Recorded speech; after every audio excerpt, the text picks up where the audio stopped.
We have five governors. There's one woman and four men. Okay. And the extension of credit at the time, at the time the Bear Stearns loan was made, there were five men. We had them all on phone during the night before the loan, discussing the financial condition of Bear Stearns, discussing market conditions. We had substantial amount of information that was coming in from the Federal Reserve Bank in New York and from the administration, from their sources.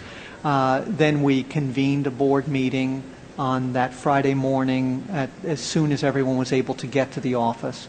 We actually had to use an emergency provision because there were only 4 governors who could be available at the time the vote was taken. A 5th one was on a plane coming back from Europe.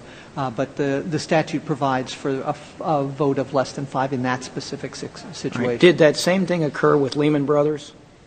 So in Lehman Brothers, we did not extend credit. Right. There was no... but was there a meeting? Was there a discussion? Was there a request? There were constant updates with the governors about the condition of the organization and the developments, whether there would be a purchaser or not a purchaser. So we, in those days leading up through the Lehman weekend, we had quite a lot of conference calls and meetings.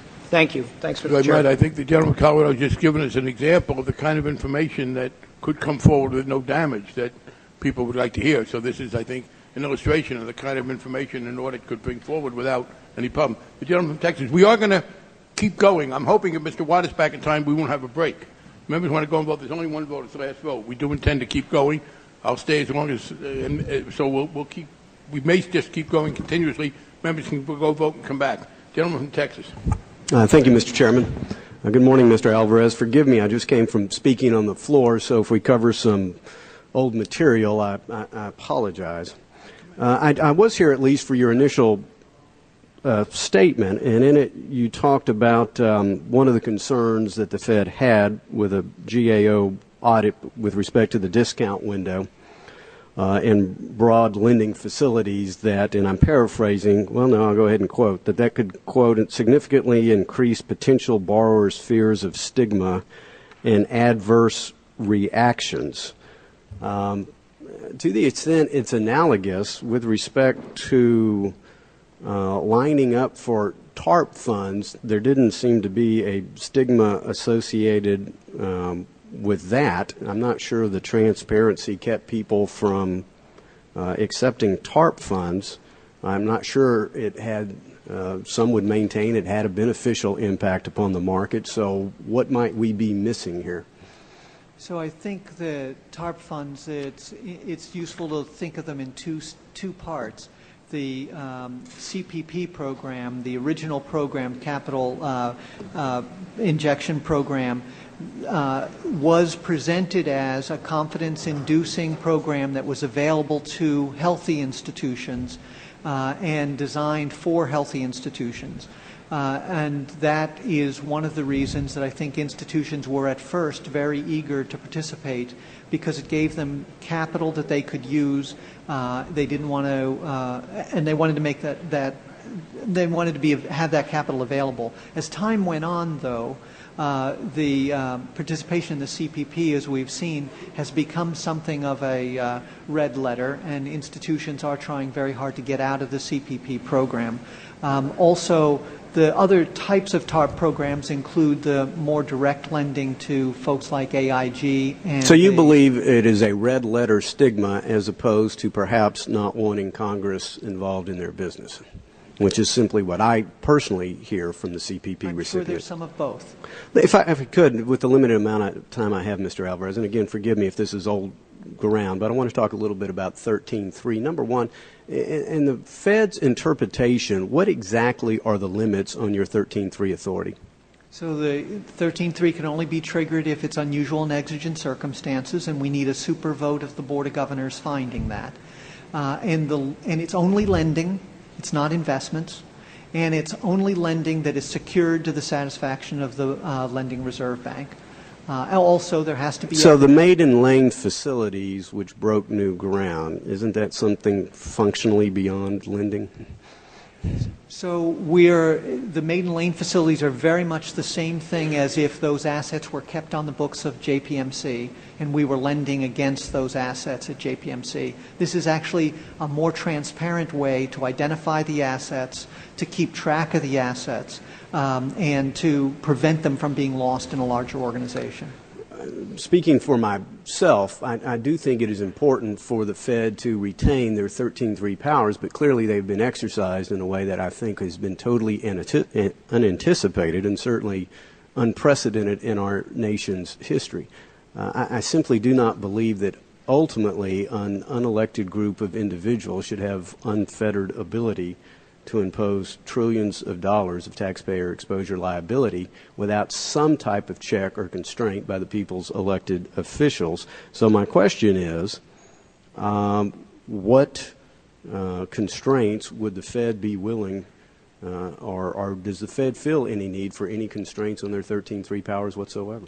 So the administration has proposed having a dual key system, as it were, to have the Treasury approve 13.3 lending as well as the Board of Governors.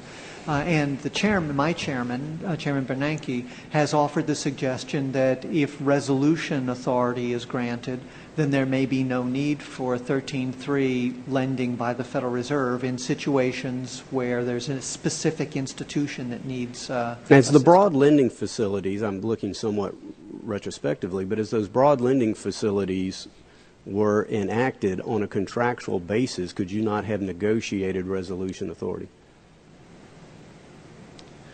So resolution authority I don't think we could have accomplished with contract because the investors and shareholders would have, the creditors and shareholders. Didn't Chairman Bernanke say, I believe in this committee, that had he had resolution authority, AIG essentially would have been shut down? My question is, before you gave him the money, couldn't you have negotiated resolution authority?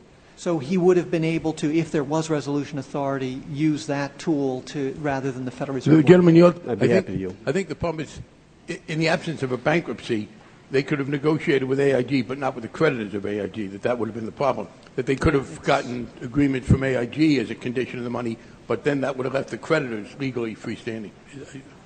That's right. I see the time I didn't have got you. Well, the gentleman actually, we were in expiration time when I said it. I'm now going to recognize the gentleman from Illinois and go vote, and she will question in lonely splendor. But the gentleman from North Carolina is on his way back, and we will continue. Thank So you, and I will leave as soon as I finish. I just have a couple of quick questions, Mr. Alvarez. Have you have any of the financial institutions provided any feedback regarding the possible adoption of this new transparency policy?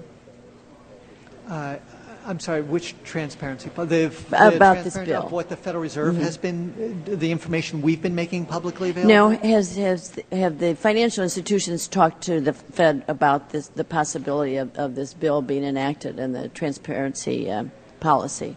So I'm not aware of financial institutions weighing in on the Ron Paul Bill 1207. There have been some economists who have issued a letter suggesting that would undermine the independence of monetary policy. Okay. And that's all that you've heard then? Right. There have been financial institutions weighing in on release of the names of borrowers at facilities. And in fact, in the litigation that was referenced earlier, trade associations for borrowers have actually written in that would cause them to be uninterested in participation, and it would damage them. Okay. So that really would apply to the bill, in effect, even though it wasn't addressing the in an indirect way. Right. Then just one other, and maybe this was asked, but given how the Federal Reserve actions affects the value of the dollar, would greater transparency improve international confidence in the dollar, or would it lessen? The information about the Federal Reserve's transactions, the overall information about Federal Reserve transactions with foreign governments is disclosed in summary on our balance sheet. But also the facilities, the specific swap facilities we have, are listed in detail in the information we make available to the public. So that already is okay and doesn't undermine confidence. Okay. So, all right. I have to go vote too, so I will. Thank you very much. Very much.